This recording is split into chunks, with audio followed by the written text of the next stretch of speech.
You've read the story of Jesse James, of how he lived and died. If you're still in need of something to read, here's the story of Bonnie and Clyde. Now, Bonnie and Clyde are the Barrow Gang. I'm sure you all have read how they rob and steal, and those who squeal are usually found dying or dead. There's lots of untruths to these write-ups. They're not so ruthless as that. Their nature is raw. They hate the law, the stool pigeons, spotters, and rats. They call them cold-blooded killers. They say they are heartless and mean. But I say this with pride, that I once knew Clyde when he was honest and upright and clean.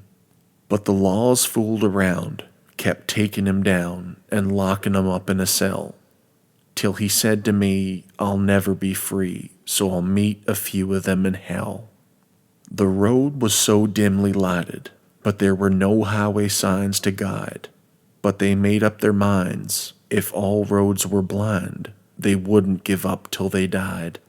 The road gets dimmer and dimmer. Sometimes you can hardly see, but it's fight man to man and do all you can, for they know they can never be free. From heartbreak some people have suffered, from weariness some people have died. But take it all in all, our troubles are small till we get like Bonnie and Clyde. If a policeman is killed in Dallas and they have no clue or guide, if they can't find a fiend, they just wipe their slate clean and hang it on Bonnie and Clyde. There's 2 crimes committed in America, not a credit to the Barrow mob. They had no hand in the kidnap demand, nor the Kansas City depot job. A newsboy once said to his buddy, I wish old Clyde would get jumped.